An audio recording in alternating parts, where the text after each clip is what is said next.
दोस्तों कहानी एक शख्स की है जो अजमेर का रहने वाला है। उसका नाम है विराट। ये कहानी मेरे एक सब्सक्राइबर ने मुझे भेजी है। उनका नाम मंजीत है। अगर आप भी अपनी कहानी मुझे भेजना चाहते हैं contact.abhaisha@gmail.com पर भेज सकते हैं। दोस्तों विराट अजमेर का रहने वाला है और अजमेर में वो अपनी पूरी फैमिली के साथ रहता है। विराट के जो फैमिली है वो एक ज्वाइंट फैमिली है जिसमें बहुत सारे फैमिली मेंबर है, जैसे दादा दादी, माता पिता, चाचा चाची। विराट का एक ब्रदर है और एक सिस्टर है। तो पूरी फैमिली के साथ विराट अजमेर में रहता है। ज्वाइंट फैमिली होने के बावजूद भी वो लोग बहुत ही घुल मिलकर एक साथ रहते हैं। विराट का जो बुआ घर है वो जयपुर में है और बुआ का एक बेटा है जिसका नाम है सुनील। विराट और सुनील की काफी अच्छी मित्रता है, इसलिए विराट हमेशा जयपुर जो है वो आता जाता रहता है। एक दिन की बात है जब अजमेर से जयपुर विराट जा रहा था। रास्ते में अचानक विराट की जो बाइक है वो खराब हो जाती है, क्योंकि रास्ता बिल्कुल सुनसान था, दोनों तरफ जंगल थे और कोई घर भी आसपास नहीं बना हुआ था। विराट बहुत टेंशन में आ जाता है कि इस रास्ते में मेरी बाइक खराब हो गई है, अब मैं क्या करूं। यहां तो आसपास कोई मैकेनिक भी नजर नहीं आ रहा है जो मेरी बाइक को बना सके। विराट को बाइक बनाना बिल्कुल नहीं आता था। कुछ देर विराट उस जगह पर खड़ा रहता है, सोचता है। वो बाइक को धक्का मारते हुए धीरे धीरे आगे जाने लगता है। करीबन 100 मीटर वो आगे बढ़ता है, तभी उसे दाहिने साइड में जंगल के ही पास रोड के किनारे में एक झोपड़ी नजर आता है। वो उस झोपड़ी के पास जाता है। विराट सोचता है कि मैं इस झोपड़ी वाले से मदद मांगता हूं, शायद मेरी कोई मदद हो जाए। अगर मुझे मिल जाए तो मैं आसानी से यहां से निकल पाऊंगा। विराट उस झोपड़ी वाले के पास जाता है और नॉक करता है। अंदर से एक बूढ़ी महिला बाहर आती है। बहुत ही वृद्ध महिला थी। वो बाहर आती है और हाथ में डंडा था उनके, और वो पूछती है कि क्या हुआ बेटा, क्या चाहिए। विराट बताता है कि मेरी गाड़ी इस जगह पे खराब हो गई है और आसपास में कोई मैकेनिक भी नहीं है, मुझे समझ नहीं आ रहा मैं क्या करूं, अगर आप मेरी कुछ मदद कर पाए। वो बूढ़ी बुजुर्ग महिला कुछ नहीं बोलती है और आवाज लगाती है। अंदर से एक बुजुर्ग आदमी बाहर आता है जो लगभग उस महिला के ही उम्र का लग रहा था। वो बाहर आता है। उसके बाद वो बुजुर्ग महिला उस बूढ़े इंसान को सारी बात बताती है। फिर वो बूढ़ा इंसान विराट के बाइक के पास जाता है, बाइक को चेक करता है, फिर झोपड़ी के अंदर जाता है और कुछ औजार जो है जिससे बाइक बनता था वो लेकर आता है और विराट के बाइक को बनाने लगता है। विराट को बहुत अजीब लगता है कि इस सुनसान जगह पर, जहां पर कोई मैकेनिक नहीं है, एक झोपड़ी मुझे मिली है। उस झोपड़ी में एक बुजुर्ग दंपति रहते हैं और वो बुजुर्ग आदमी मेरी बाइक को बना रहा है, और अभी तक वो बुजुर्ग आदमी को मैंने कुछ बताया भी नहीं है कि मेरी बाइक में क्या खराबी है। केवल मैंने बोला है कि मेरा बाइक खराब हो गया है। कुछ 10-15 मिनट वो बुजुर्ग आदमी विराट के बाइक को देखता है, नट को खोलता है, कसता है, और उसके बाद वो विराट को कहता है कि अब अपनी बाइक लेकर जाओ, बाइक अच्छी चलेगी।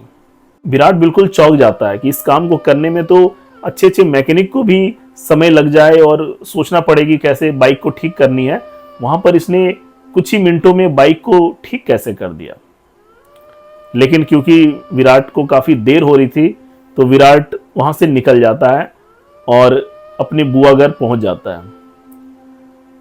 वहां पर विराट की जो बुआ थी और विराट का जो कजन ब्रदर था, वो लोग पूछते हैं कि भाई आने में इतनी देर कैसे हो गई, तुम तो शाम में ही निकले थे और अभी रात के 12 बजे पहुंच रहे हो, और जर्नी तो 3 घंटे की है। तो विराट बताता है कि रास्ते में मेरी बाइक खराब हो गई थी और उसके बाद मुझे समझ नहीं आ रहा था मैं क्या करूं। फिर जंगल में ही मुझे एक झोपड़ी दिखी जिसमें 2 बुजुर्ग दंपति रहते थे जिन्होंने मेरी मदद की, मेरी बाइक को रिपेयर किया। उसके बाद ही मैं यहां तक आ पाया हूं। विराट की बुआ जो है वो भी थोड़ा शौक होती है, क्योंकि विराट के बुआ को भी नहीं पता था कि उस जगह पर, उस सड़क पर किसी का घर भी है, कोई बुजुर्ग दंपति भी रहते हैं। क्योंकि जहां तक उनको नॉलेज था वो जानती थी कि वहाँ जंगल है, बिल्कुल सुनसान है और वहाँ पर कोई नहीं रहते हैं। और वहाँ से वो जो रास्ता है वहाँ से आना जाना वो लोग थोड़ा अवॉइड भी करते थे, क्योंकि वो सुनसान जगह थी, जानवरों का आना जाना रोड पे होता था, इसलिए वो दूसरे तरफ से घूमकर आना प्रीफर करते थे, जो थोड़ा लॉन्ग था, लेकिन उसी रास्ते से वो लोग आते जाते थे। लेकिन क्योंकि विराट थोड़ा यंग था, बाइक चलाते हुए थोड़ा शॉर्टकट विराट को अपनाना पसंद था, इसलिए वो उस रास्ते से होकर आता है। विराट की बुआ बोलती है कि पता नहीं कौन दंपति थे, लेकिन जो भी थे, तुम्हारी मदद हो गई तो ये बहुत अच्छी बात है, वरना इतनी रात में तुम क्या करते। फिर सुबह हो जाती है। उसके बाद फिर विराट अपने कजन ब्रदर के साथ टाइम स्पेंड करता है। विराट अपने कजन ब्रदर को बोलता है कि यार मेरे से एक गलती हो गई। तो विराट का कजन ब्रदर कहता है कि कौन सी गलती हो गई। विराट कहता है कि यार बूढ़े बुजुर्ग ने मेरी मदद की, मेरी बाइक को रिपेयर किया, लेकिन मैंने उनको धन्यवाद नहीं बोला। जल्दी जल्दी में मैं बाइक लेकर यहाँ आ गया, उनको धन्यवाद बोलना भूल गया। मैं रिटर्न जब जाऊंगा तो उनसे मिलूंगा और उनको थैंक्स बोलकर ही अपने घर जाऊंगा। विराट का जो कजन ब्रदर था वो कहता है कि हाँ हाँ बिल्कुल, तुम्हें तो थैंक्स करना चाहिए, क्योंकि इतनी रात में तुम्हारे बाइक को अगर उन्होंने रिपेयर किया है तो समझ लो कि तुम्हारी बहुत बड़ी मदद की गई है। उसी दिन दोपहर में विराट को रिटर्न होना था, लगभग 12 बजे विराट को निकलना था। तो विराट अपनी बुआ से, अपने कजन ब्रदर से विदाई लेता है और उसके बाद बाइक में जाने लगता है।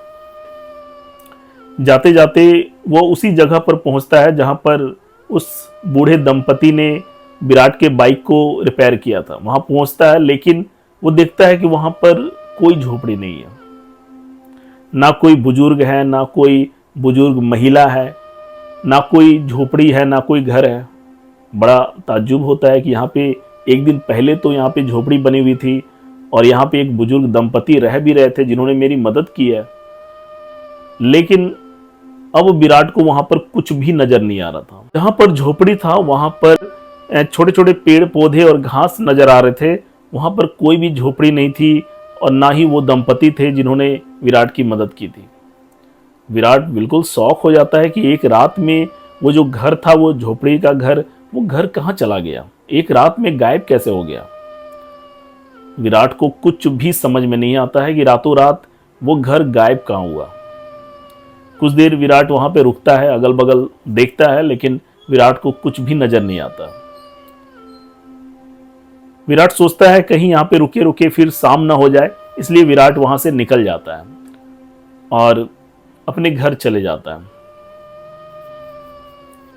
घर पे भी वो सारी बात बताता है, लेकिन कोई भी उस बुजुर्ग दंपति के बारे में नहीं जानते थे। उसके बाद भी विराट को जब भी मौका मिलता अपने फ्रेंड्स के साथ, अपने रिलेटिव्स के साथ उन बुजुर्ग दंपति का बात वो जरूर करता कि कैसे उन्होंने रात में विराट की मदद की थी। एक दिन की बात है जब विराट एक ग्रोसरी शॉप से ग्रोसरी खरीद रहा था और ग्रोसरी वाले से बातचीत भी कर रहा था। उसी बातचीत के क्रम में विराट बताता है कि कैसे उस सुनसान जगह पर एक बुजुर्ग दंपति ने उसकी मदद की थी। वो ग्रोसरी शॉप वाला रुक जाता है और कहता है कि कौन सी जगह पर। तो विराट बताता है कि अजमेर से मैं जयपुर जा रहा था, उसके बीच में जो जंगल पड़ता है वहीं की बात है ये। ग्रोसरी वाला बोलता है कि तुम पहले शख्स नहीं हो जो ये स्टोरी सुना रहे हो, तुमसे भी पहले मुझे किसी ने ये स्टोरी सुना चुका है। विराट जो है कहता है हाँ मैंने बहुत सारे लोगों को ये कहानी सुनाई है, तो हो सकता है उनमें से ही किसी ने आपको सुनाई होगी। ग्रोसरी वाला बोलता है नहीं, ये आपकी कहानी नहीं, किसी और की कहानी मैं पहले सुन चुका हूं। आपकी कहानी तो अलग है और मैं जो कहानी सुना हूं वो 6 महीने पहले मैं सुना था।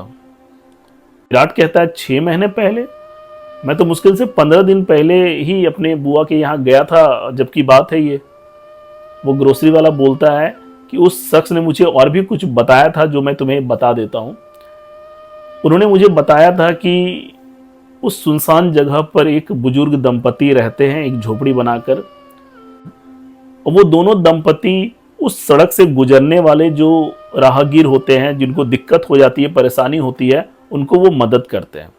और वो जो झोपड़ी है वहाँ पर नज़र नहीं आती है किसी को, लेकिन अगर आपके साथ कोई वहाँ पर मिस हैपनिंग हो जाए या कोई ऐसी दिक्कत हो जाए उस जगह पर, तो फिर वो झोपड़ी नज़र आने लगती है। उसके बाद वो दोनों दंपति जो है वो लोगों की मदद करते हैं। उसके बाद विराट बिल्कुल शॉक हो जाता है, क्योंकि विराट को पता था कि नेक्स्ट डे जब वो उस रास्ते से गुजरा था तो वहां पे कोई झोपड़ी और कोई बुजुर्ग दंपति नजर नहीं आ रहे थे। विराट ग्रोसरी शॉप वाले की बात से समझ जाता है कि वो दोनों कौन थे। ग्रोसरी शॉप वाला भी उनको बताता है कि वो जो है दो आत्माएं हैं जो वहां पर वास करती है, वहां पर रहती हैं और राहगीरों की मदद करती है।